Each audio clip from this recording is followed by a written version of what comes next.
Welcome to the Balancing Busy podcast. I'm your host, Leah Remillet, and today we are jumping into another area that helps us to just feel more balanced in every single area of our life. And one of the places I love coming to again and again is our families, our roles as moms, as parents, and how we can help our kids to find that balance and just all the good things. So today we are talking with my guest, Dr. Donna Matthews, PhD. I'm extra excited because this is actually going to become this week's episode and next week's. It was so good. There were so many different directions I wanted to go that I was like, okay, we are stopping one.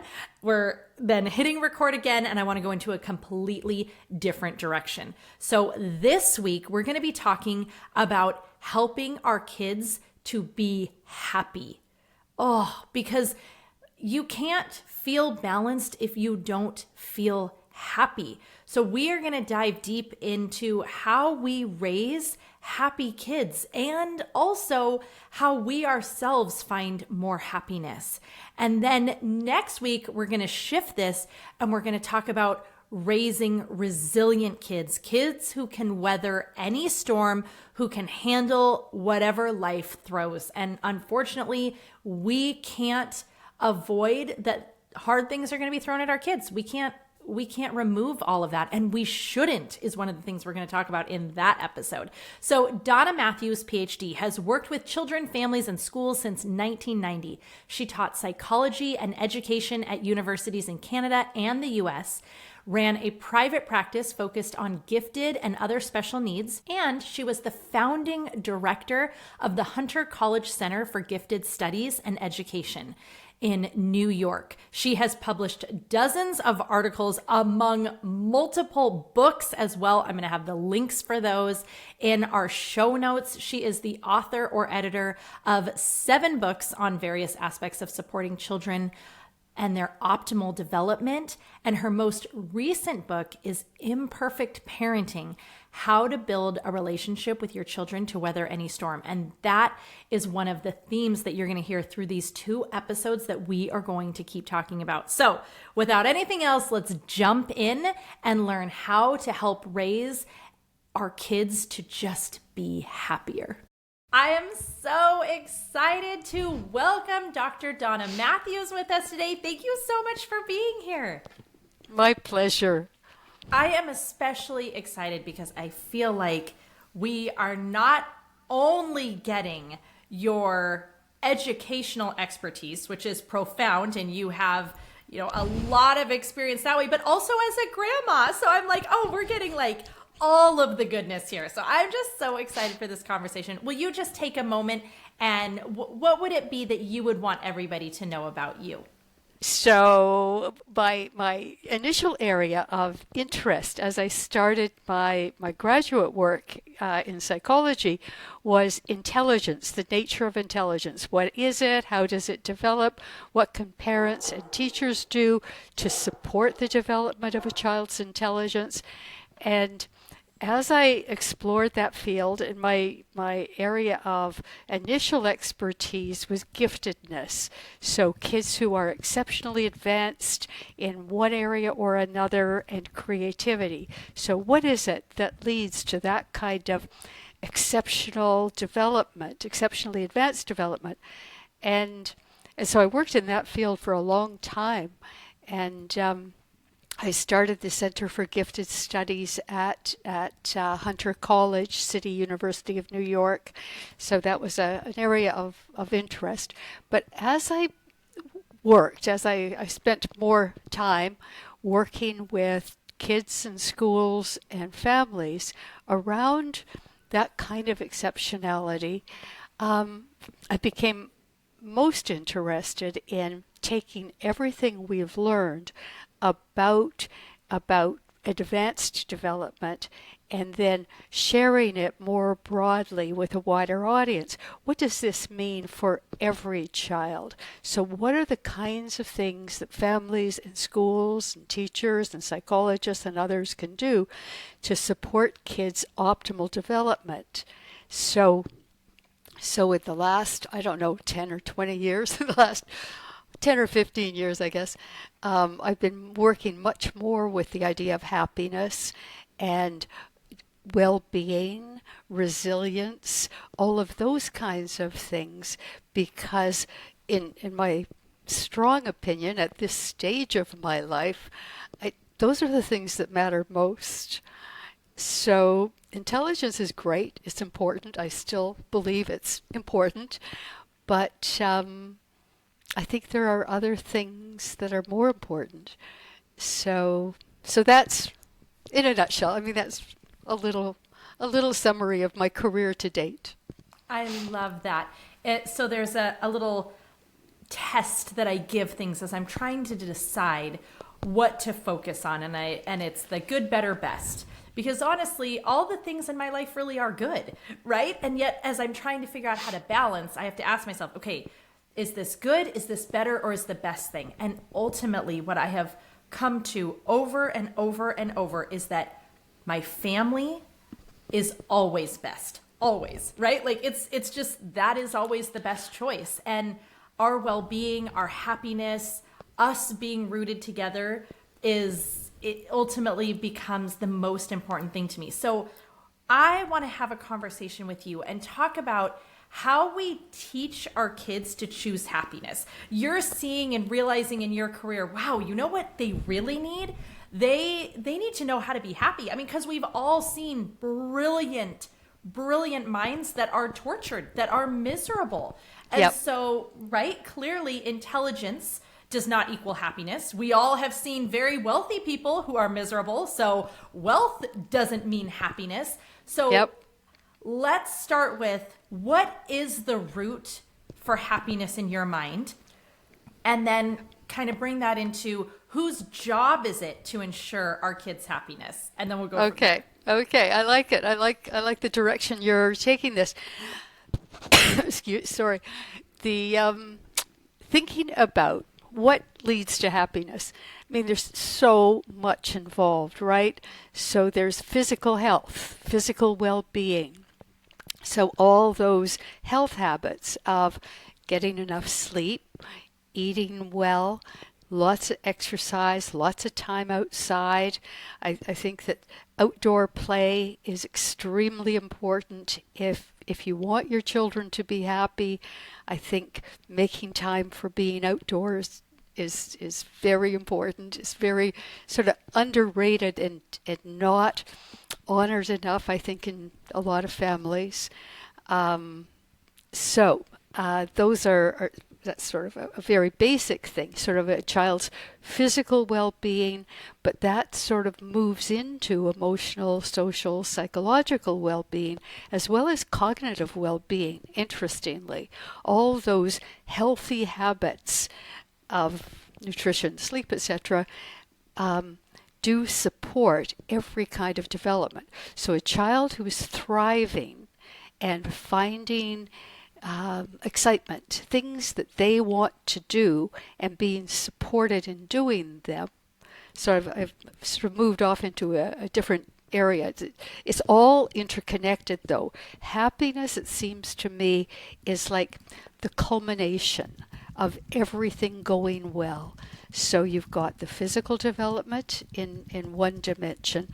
And then, equally important, more important, maybe, is connections, family connections. As you say, for a child's development, the single most important thing is the love they feel in their family. If a child feels loved and accepted and supported, valued, cherished, they're probably going to do okay. So having at least one person in a child's life who feels really strongly, positively about that child is like it's golden in terms of resilience and happiness both. Sort of further to that, so that's all the connection in the family, and the physical well-being is like the foundation, necessary but not sufficient for happiness, right? Great starting place. The next thing that I would say after the physical well-being, after the solid, loving connections, dependably loving connections, right? Reliable. So a child knows they're loved and valued.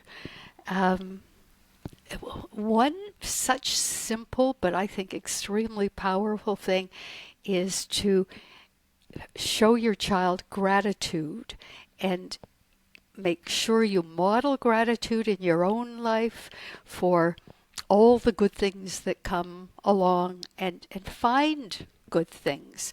So look for things for which you maybe ought to be grateful and talk about that with your child. And similarly, to expect gratitude from them also. And I know lots of families think that they don't feel comfortable insisting that their child thank them when Oh, they interesting. Okay. they do something. So mom creates a meal. I think it's important that the child expresses some kind of gratitude for that. So learning to find what you're thankful for is something that, I mean, there's some good solid research showing that gratitude, an attitude of gratitude. Yes. Yes, I know it's just awful. No, I love it. I literally, one of my questions I have for you is about like, okay, this attitude of gratitude. How do we cultivate it? So I just love that you already said it. But keep Okay, going. yeah, yeah. No, it's one of my things. I think it's so important, and I see it in kids I've worked with through the years, and kids in my own life, in my family, and friends. The children who experience and express gratitude are happier. And kids, the opposite of gratitude is entitlement. Yes. And, and I find entitled kids, I find that really unattractive. I don't like to see that. Kids who aren't feeling or expressing or appear not to be feeling grateful. Instead, they expect Yeah. just what they want when they want it, and they think that's okay.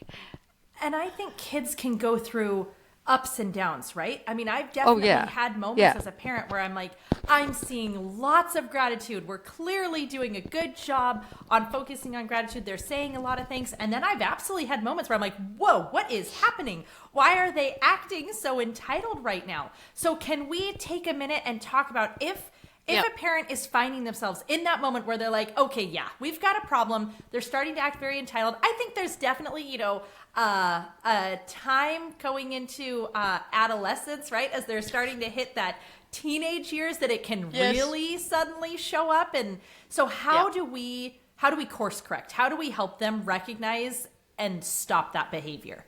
yeah. And I love just how you described it. You're so right. It's natural. It's normal, and for lots of reasons, it can be on a sort of a very temporary level. A child's tired and grouchy and doesn't feel good, so Yeah, good point. Just like us. Just like sometimes I forget to be grateful because I am tired and hungry and it's been too long of a day. So I love that reminder. Yeah, absolutely, absolutely. Yeah, it's normal to be grouchy sometimes. And then, as you point out, there are stages of a child's life, and that early adolescent time, sort of starting somewhere around 10 or 11 and going for the next few years. Oh my goodness. I mean, those kids, they're going through so much, the hormonal changes, there's so much going on in their bodies and in their head that to expect them to behave well all the time is not appropriate. At the same time, you are helping them if you're in that moment that you just described, which is so normal, where you're a parent and you're looking around and you're saying, oh, this isn't okay. Right. What I do myself with grandkids now, or when my kids were little with them, I stop everything. I say, okay, take a minute. Everybody take a breath. And then, my grandkids now groan when they hear this coming. They know what's coming, because I'm going to say, okay, Jackson, what are you grateful for right now? And, a kid who's in the middle of a grump. Right. It can be tricky to find something.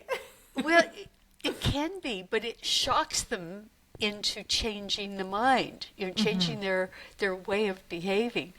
And so it's lovely. It's I see it on their faces. They, because they know I'm serious, that we're not going to continue until they've identified, they know I'm not joking. I'm friendly about it. It's a good-natured question that I'm asking them. And maybe I start by saying, you know what, I am grateful that you're here and that we're here together. That makes me happy. So my best thing is when I have time with you. What are you grateful for right now? I know you're not. I love this. And this is making me so happy, because I do this with my kids, where, if I notice them being especially grumpy, everything's wrong, right? I can see they're in a fixed mindset where they're just, everything's wrong. It's all a problem. And so I'll be like, oh, okay, nope. Let's make a list of what we're grateful for. And I get all the groans. I get all the just the biggest, most dramatic uggs and sighs and all that stuff. And so it feels good to be like, oh my gosh, okay, you do this also? Okay. I'm letting them, maybe this is a good thing, because I do, it's interesting. I'd love to hear your opinion. And I'm just going to be vulnerable and share. I understand how people say, we need to allow our feelings, right?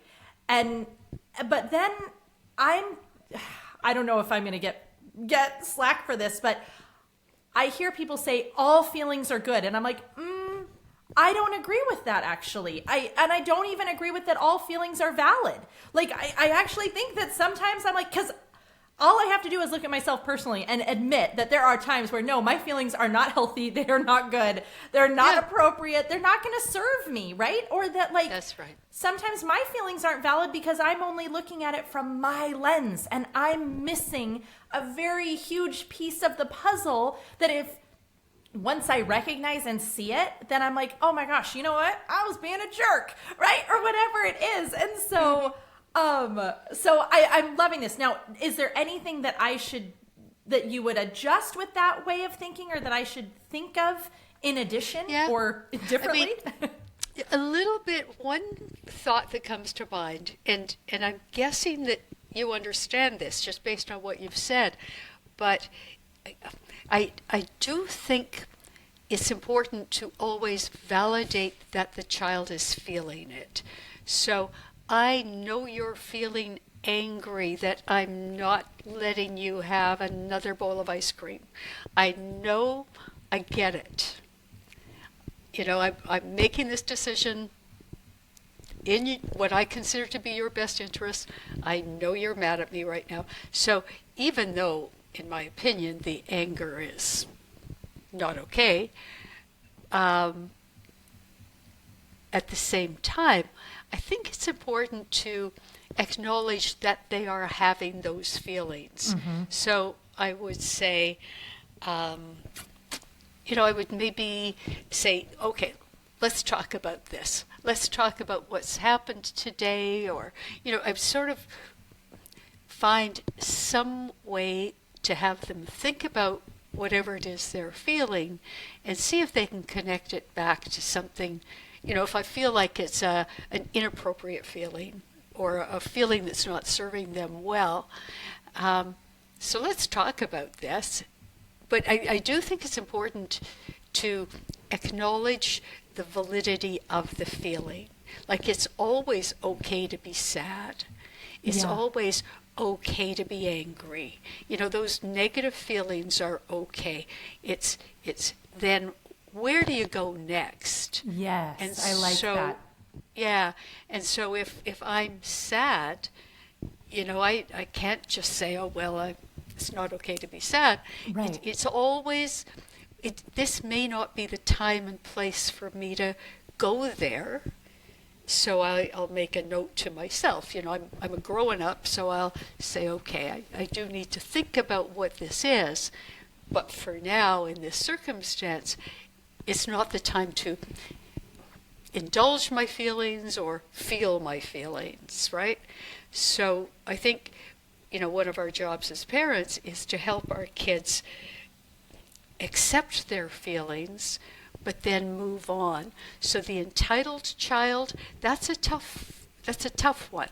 I mean, I think gratitude is the pathway to helping them move beyond it, but they've got there honestly. Any feelings a child has or an adult has, they come from somewhere real. Right. And and so the validation of the fact of the feeling is important, and I think it's a necessary precursor to moving past the feeling. I like that, because I do think the key the answer isn't to say that their feelings aren't real or valid or acceptable, or you shouldn't be allowed to feel that way, because honestly, we can't really control always, right? Like there are times when I really don't want to be sad in that moment. It is a very awkward, inappropriate time because I'm, in a group setting, but I can't turn it off. So, but I like that idea, but that the focus is, you're feeling this and I get it, or I see it, like, and when you're ready, or sometimes as parents, we might need to step in maybe before they think they're ready, because we know that that's the best answer, helping them move past that. I love that.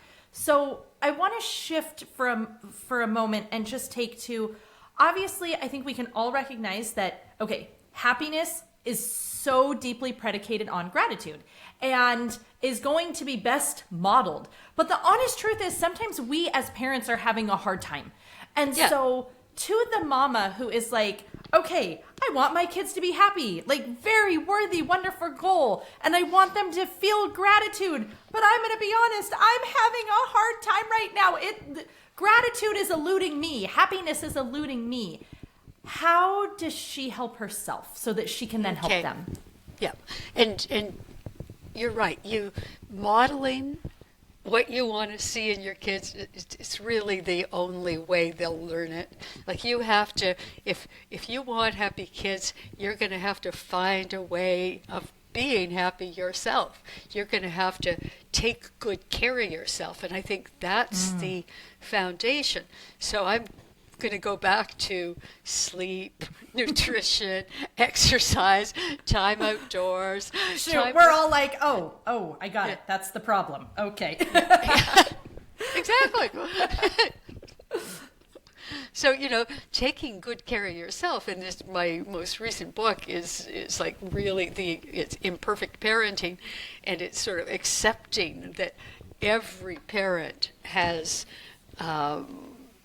is human, and is going to, it's extremely challenging being a parent. Like in my life, in my life, like, I've done a lot of things, but easily the hardest job, like, just without, it's not a question, hardest job I ever did was being a mom. It was the most satisfying job. I got the most, oh my goodness, biggest rewards out of it. But oh my goodness, like, it took me down to the depths. Mm-hmm. Being a parent was like, it's 24 hours a day, 365 days a year. Like, it goes on and on and on. Yep.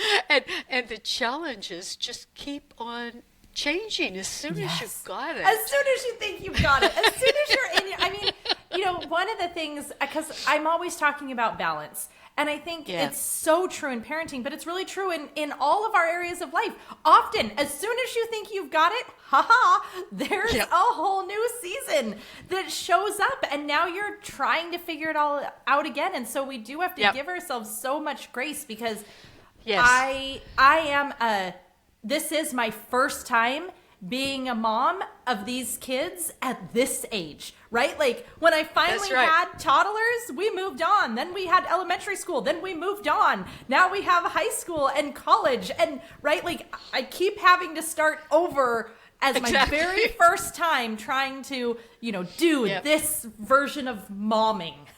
Yep, I know.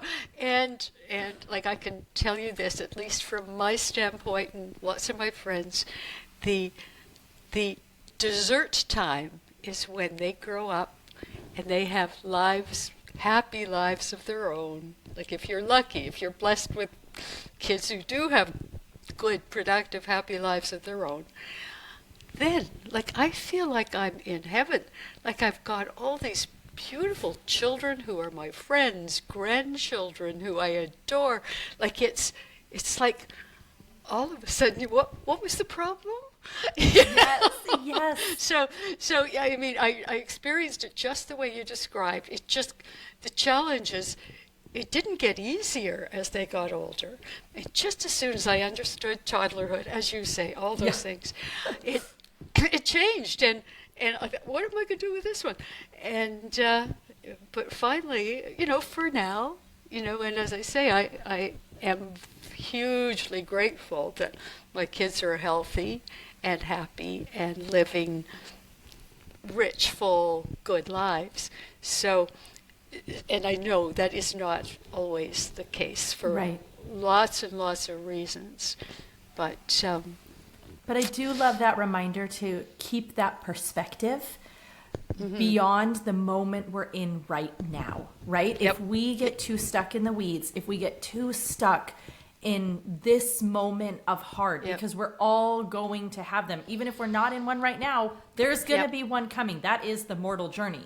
And so keeping that larger perspective to realize this is a moment, this too shall pass. Like, how do I help it pass with, maybe as few of casualties as possible, right? Like, how do I help us go through this moment and make the best out of it? Because I think another thing we've learned, through all the research, and I think of Viktor Frankl and all his work, is that happiness is a choice. It's not about our circumstances. It's our choices.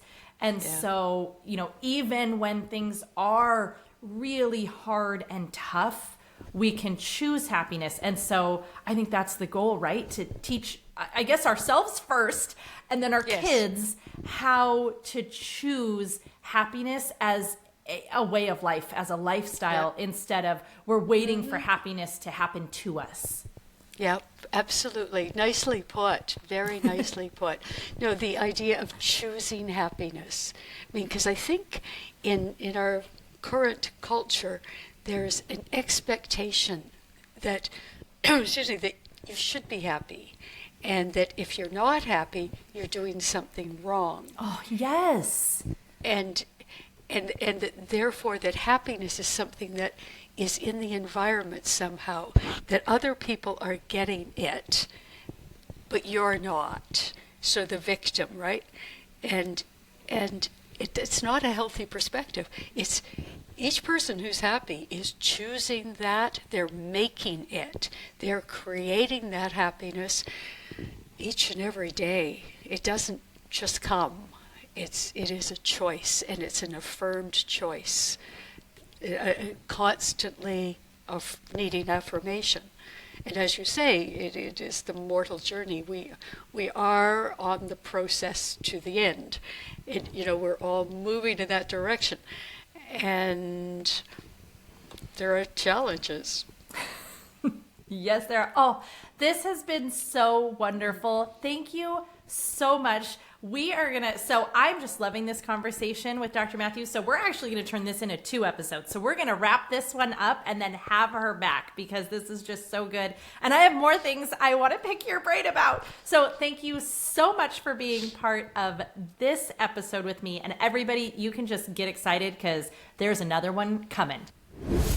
Oh, there was so much goodness in that episode. Now remember, next week we're coming back with Dr. Matthews again, but this time we're going to talk about raising resilient kids.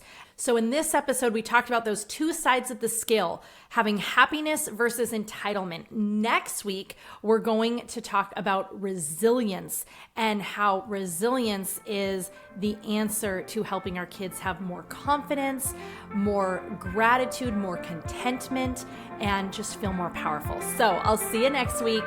And thank you so much for being part of the Balancing Busy podcast.